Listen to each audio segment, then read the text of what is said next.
The first thing that hits you is not the shouting of men, nor the blast of horns signaling the charge. It is the sound that crawls through the ground before anything else moves. A deep, resonant growl that seems to vibrate inside your chest rather than in your ears.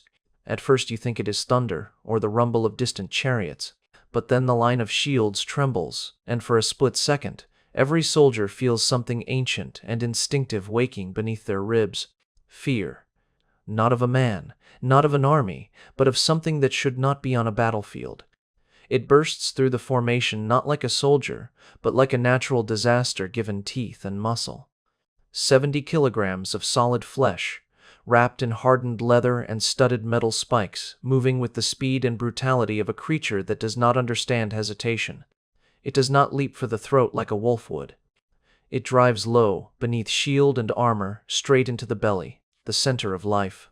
Its jaws do not bite, they crush. Bones do not break, they simply give up.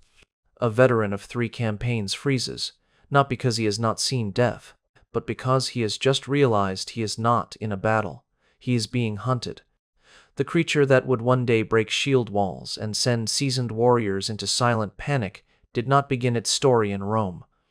Its origins lay far from the marble roads and disciplined legions, high in the rugged mountain lands of Epirus, where shepherds lived closer to wolves than to cities. The people of this region, the Molossians, spoke of their dogs not as animals but as descendants of myth, claiming their ancestors came from Cerberus himself, guardian of the dead. Their dogs were bred not for companionship, but for survival in a land where winter was unforgiving, predators were relentless, and the value of an animal was judged only by its strength and the violence it could unleash when cornered. These early mastiffs guarded flocks from wolves, hunted boar through thorned ravines, and stood with their masters in tribal battles where there was no organized infantry, no tactics, only raw, chaotic violence. They were large, broad-chested, low to the ground, and capable of locking their jaws with such pressure that even a wild boar's thrashing could not free it. They were respected, feared, and valued. But they were still dogs of their land, not yet forged for war. That changed when Rome came. When the Roman general Lucius Aemilius Paulus brought Macedonia and Epirus to heel in 168 BCE, he did not only seize gold, captives, and tribute. Among the spoils marched a new treasure, one Rome had not planned for, the Molossian dogs. The Romans, unlike most of the world, did not merely admire what they saw. They studied it. They observed the way the dogs moved, the way their bodies were built for endurance more than speed, the way their aggression was instinctive rather than trained. They saw not an animal, but a blueprint. Rome did not seek pets or guardians. Rome sought tools, weapons, extensions of strategy.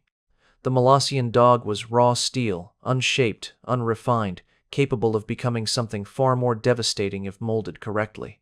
So the finest of these dogs were not given to farmers or guards. They were handed to the Canari, the legionary breeders, men whose sole duty was to shape living flesh into military hardware. This was where the transformation began. The Canarii were not sentimental, nor were they gentle.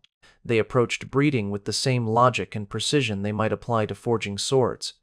They did not value loyalty, affection, or even intelligence. They sought 2 traits above all else: ferocitas, the ability to attack without fear or hesitation, and magnitudo, sheer physical mass capable of overpowering a man by force alone. From each litter, the pups that showed even a flicker of caution, submission, or softness were removed. Only those who dominated siblings, who fought for food, who bit first and thought after, those were the ones selected. And each generation was bred again with the same brutal criteria. Over time, the dogs began to change. They grew larger, heavier, their jaws widening, their necks thickening into pillars of muscle that could absorb impact and hurl their weight into a shield hard enough to knock a man off balance. Their bones became denser, their frames lowered to the ground to prevent them from being toppled. Their instinct was no longer to chase or guard, but to advance, to push forward into the press of bodies where fear dies and killing begins. But breeding alone could not create the monster Rome envisioned. A wild beast attacks to kill quickly. Rome wanted something more terrifying, An animal that would choose pain, that would continue to fight even when wounded, that would see a battlefield not as danger but as purpose. To achieve this, the Romans shaped the dog's mental world from birth. They were not raised in homes. They were reared in barracks, surrounded by metal, sweat, blood, and command. They did not learn affection. They learned obedience and aggression. Their handlers were not companions, but absolute authorities. The dogs were fed diets designed to build muscle and strengthen bone, raw meat, blood, organs rich with iron. They were exposed to shouting soldiers, clashing weapons, and the overwhelming sensory chaos of military life, so that fear would never take root. If a dog flinched at noise, it did not breed. If it hesitated in a fight, it did not survive. The process was relentless, systematic, and entirely without mercy. By the time the Molossian lineage had passed through Roman hands for enough generations, the animal that emerged was not a pastoral guardian. It was something else, something built with intention, a biological siege engine, a living battering ram fueled not by instinct alone, but by a manufactured hunger for violence. It did not protect land or livestock. It broke formations. It shattered morale. It was a weapon designed not merely to kill, but to unmake the courage of those who saw it coming. Rome had taken a dog and crafted a nightmare. The creation of the Roman war dog was only half complete once breeding had shaped its body. Muscle and bone alone do not make a terror. The true weapon was forged in the mind.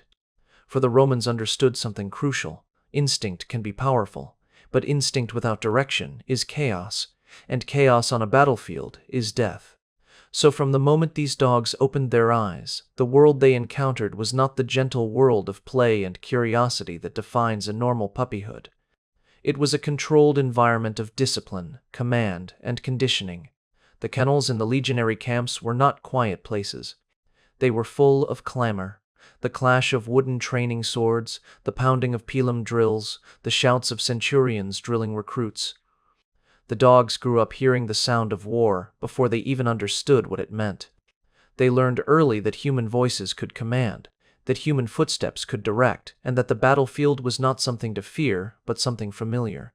Their first lessons were not games, but exercises in dominance, obedience, and aggression. They were rewarded not for calmness, but for forward drive, for lunging into resistance, for sinking their teeth into targets stuffed with animal blood to ignite the desire to tear and hold. As they grew, their training became more deliberate and terrifyingly methodical. The Romans did not want a dog that fought wildly. They wanted a dog that fought with purpose. The legionaries taught them where to strike, because a dog that bites a shield is useless, but a dog that drives beneath it is catastrophic.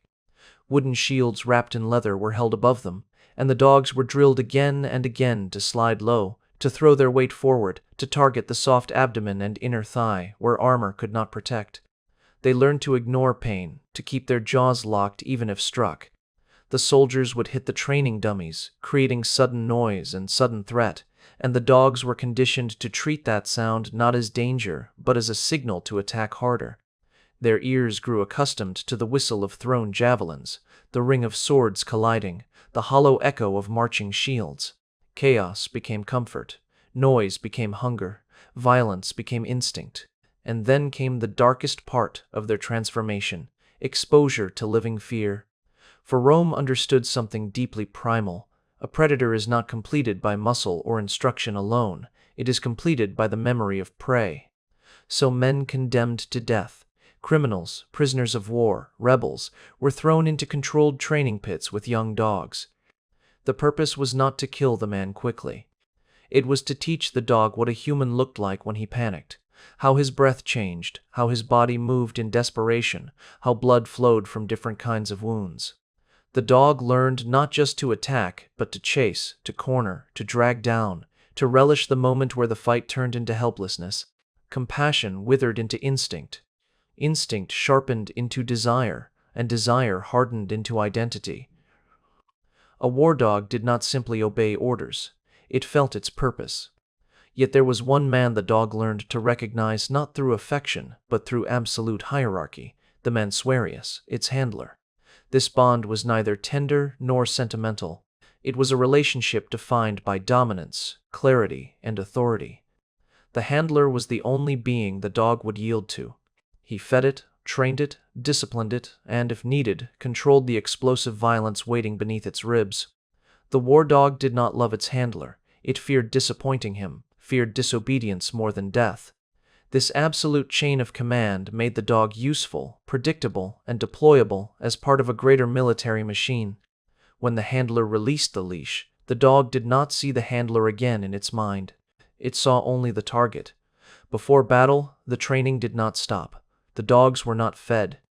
They were kept just at the edge of hunger. Not enough to weaken them physically, but enough to sharpen every sense and every impulse. The scent of blood on the battlefield was not merely the sign of violence. To them, it was the promise of sustenance. The battlefield, therefore, was not just a place of combat, but a place where instinct, conditioning, hunger, and command aligned into a single devastating forward drive. The dog did not fight because it was ordered. It fought because everything in its world, its breeding, its training, its body, its mind, had been shaped to tell it that the battlefield was the only place where it felt whole.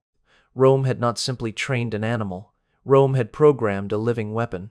To understand the true terror of the Roman war dog, one must imagine the moment before battle begins.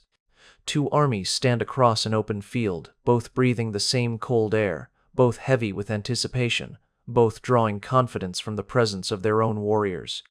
Men shout to steel their nerves. They pound their shields. They sing. They invoke ancestors and gods. A legion stands silent. Rome did not shout. Rome did not roar. Rome waited, still and controlled, like a hammer raised but not yet dropped. And at the very front of that silent wall stood the handlers, the mansuarii, their grips tight on thick leather leashes. The dogs did not bark or strain. They stood like coiled muscle made of living stone, their breathing deep and slow, their eyes fixed on the massive bodies ahead. They were not agitated. They were patient, because they had been trained to wait for release, to understand that stillness is only the moment before violence. The timing of deployment was everything. The Romans never simply let the dogs loose. They waited for the precise second when psychological advantage could be crushed underfoot. When enemy warriors began their charge, shouting, uncoordinated, believing momentum itself would carry them through Roman discipline, that was the moment the centurion issued the command. Not to the legionaries, to the handlers. A short, sharp word, the leashes unclipped. 100 war dogs surged forward, not as individuals, but as a single, violent wave. They were faster than a human runner, lower to the ground, impossible to target before they reached the line. They did not slow before impact. They threw their entire bodies into the clash, hitting shields with enough force to break stance and shatter formation. And once a formation broke, once the line was no longer solid, battle was no longer strategy. Battle became slaughter. A Germanic warrior could face another man. He could predict a sword swing, match strength with strength, draw courage from the man beside him. But he could not reason with a beast armored in iron, trained to ignore pain, and driven not by hatred but by conditioned purpose. The dog did not hesitate. It did not choose targets based on rank or threat. It sought movement, weak footing, exposed flesh. It drove beneath shields, its jaws locking on the thigh, the groin, the belly places where a single wound could reduce a warrior to screaming collapse. And once its jaws closed, there was no release. The Roman breeders had selected for grip strength not simply to tear flesh but to immobilize, to create openings. A shield dropped in reflex, a stance broken in agony, and in that instant the legion advanced. The Roman war dog was not meant to win the battle alone. It was engineered to fracture the enemy's courage, to open gaps in formations, to force men to fight in panic instead of cohesion. Panic is contagious. A single warrior screaming as he falls with an animal ripping into his abdomen creates a tremor that spreads. The man beside him hesitates. The formation weakens. The ranks behind them feel uncertainty and begin to slow. And in that slowing, in that hesitation, Rome struck. Javelins rained into the disordered mass, shields no longer angled in unison. The gladius soldiers marched forward with terrifying calm, stepping into the spaces the dogs had torn open, killing not men who were fighting, but men who were already breaking. The dogs did not leave the battlefield after the first charge. They remained in the fray, darting between legs, dragging down wounded men, preventing regrouping, cutting down messengers, and ensuring no leader could restore order. Their low profile made them nearly impossible to hit without lowering one's guard, which itself was a death sentence when Roman infantry closed in. Even cavalry feared them. Horses, creatures of prey, instinctively recoiled at the scent and movement of predators. Whole cavalry charges collapsed when dogs rushed at the legs of the mounts, sending riders tumbling and formations spiraling into chaos. But the true devastation of the war dog was not physical, it was psychological. Tribes that survived battles with Rome did not tell stories of the legionaries' discipline or their armor. They spoke of beasts with iron collars and jaws that crushed bone, creatures that moved like shadows under shields and killed without fear, without hesitation, without reason.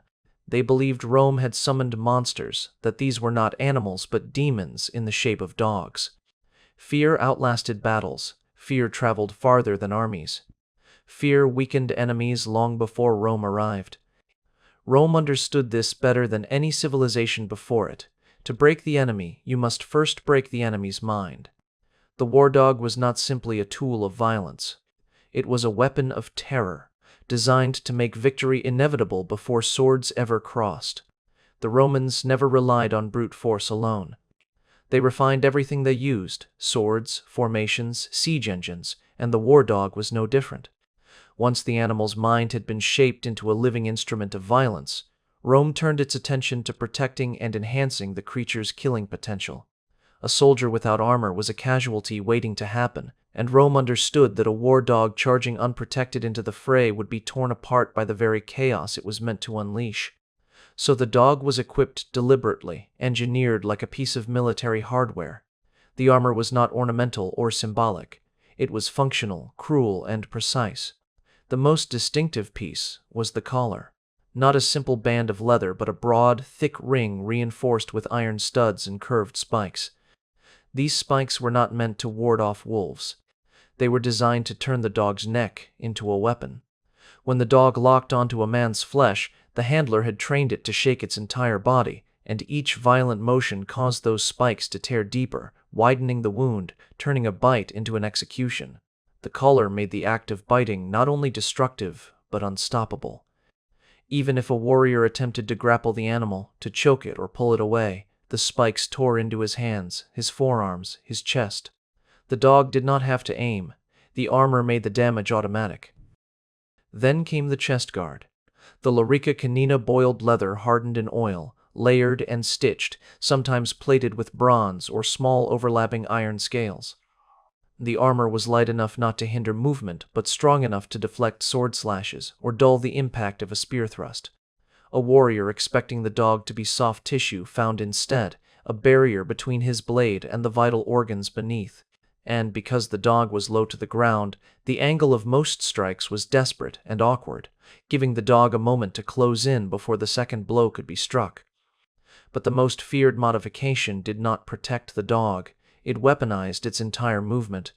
In certain campaigns, especially in the brutal wars against the Dacians and Germanic tribes, the Romans fastened blades along the sides of the dog's armor, thin, curved metal knives that extended outward from the body, turning every charge into a slicing vector. The dog did not need to focus on attacking the legs. Simply forcing its body between enemy ranks meant calves and ankles were cut open, tendons severed, warriors collapsing into screaming piles as formation cohesion collapsed around them. A single war dog could turn the front of an enemy line into a field of bodies, not through strength alone, but through engineered devastation. However, the dog's role extended beyond the clash of infantry lines. The Roman army was a city that marched. At night, camps rose from the earth like temporary fortresses, ditches, ramparts, barricades, gates, watchtowers. And what good is a fortress without guards whose senses never dull? In the deep darkness, where even a disciplined soldier's hearing failed him and his eyes strained to detect shapes, the war dog thrived. They did not bark to warn. They gave a low vibration, a sound felt more than heard, alerting the handlers silently, perfectly, without giving away the camp's awareness. A sentry could be killed by an infiltrator. A dog could not be bribed, lulled, or reasoned with. And in a time before alarm systems or night vision or electric fences, a living predator whose instincts never slept was an advantage beyond calculation. Then there was pursuit. A battle did not end when the enemy turned to run. A routed army could regroup, could ambush, could return. So Rome ensured that no fleeing survivor ever reached safety with strength or morale intact. The war dogs were released in hunting units, following scent trails through forests, marshes, ravines, cutting down fleeing warriors who had thrown away shields and helmets in terror. They did not stop because the battle was over. They did not understand the concept of surrender. They understood the chase and the kill. To those who faced them, the war dog was not an animal. It was a message that Rome did not merely defeat armies. Rome erased the will to resist. Where men could find courage in honor or glory, there was no glory in being dragged screaming into the dirt by something that did not hate you, did not think of you, did not see you as a rival or enemy, only as prey. Rome did not win by killing bodies first. Rome won by killing courage. And the war dog was the instrument of that death. Empires do not fall in a single night, nor do their weapons vanish when the banners collapse. The Roman war dog did not disappear because it was defeated. It disappeared because the world around it changed. As the empire expanded to its greatest size, the nature of war shifted. Legions were no longer fighting massive open-field tribal armies on wide plains where shock and terror could break the enemy. Rome began to fortify borders, defend walls, and engage in siege warfare where arrows, stone projectiles, and burning oil replaced the chaotic charge of tribal warriors. In a siege, a war dog had no place. It could not climb battlements. It could not force open iron gates. It could not run freely across broken stone and barricades. The battlefield it was built for no longer existed, and war had begun to evolve in ways even Rome had not foreseen. With new auxiliaries came archers trained to strike from distance, cavalry that could maneuver faster than infantry lines, artillery that could tear through formations before soldiers even reached each other. The war dog, heavy, close range, reliant on shock, was simply no longer efficient. No weapon in Roman history survived once it became inefficient. Rome was ruthless not only to its enemies, but to its own creations. The cost of maintaining these animals was immense. Their diet alone could feed multiple soldiers. Their training required dedicated handlers. Their breeding required a constant pipeline of new litters, new selections, new eliminations. When a war dog was injured, even slightly, it was no longer useful. A soldier with a limp could retire. A war dog with a limp was executed. Rome had no use for half-functioning instruments. And so, over time, the breeding programs were quieted. The kennels emptied.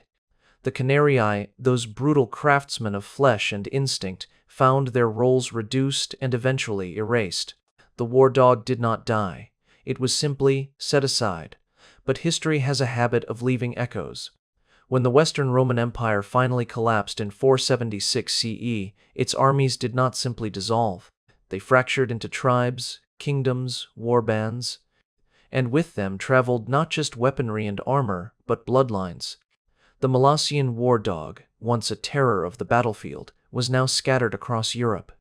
In Italy, the descendants of these beasts became guardians of farm and family, evolving into the cane corso, powerful yet discerning, no longer trained to kill without thought, but to protect without hesitation. In the German lands, the dog was reshaped for labor and protection of merchants, pulling carts and guarding property, transforming into the Rottweiler, a creature whose loyalty was powerful, but whose strength always hinted at an older hunger. In Britain, nobles molded the bloodline into the English Mastiff, enormous, enduring, capable of facing wolves and men alike. Even the Great Dane, towering and elegant, carries whispers of the ancient Molossian shoulders and skull.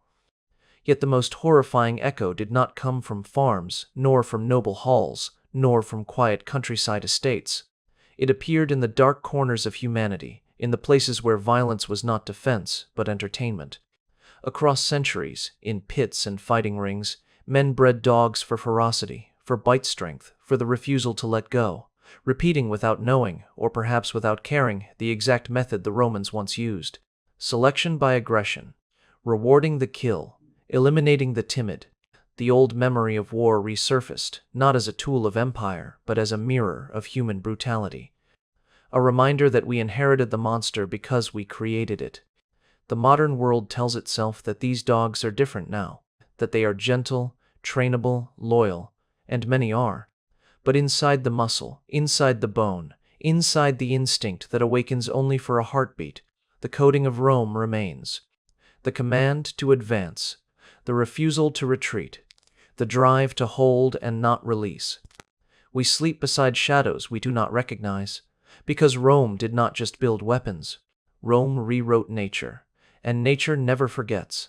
So the next time someone sees a mastiff resting quietly in a yard, or a cane corso sitting calmly beside its owner, or a Rottweiler watching the world with unblinking patience, understand this: you are not looking at an animal that was once a dog. You are looking at the descendant of Rome's most terrifying psychological weapon, a creature shaped across generations, not for companionship, but for war, a living artifact of an empire that conquered the world not only through discipline and steel, but through fear. The war is gone, the empire is dust, but the legacy is alive, because Rome's most horrifying weapon is still here.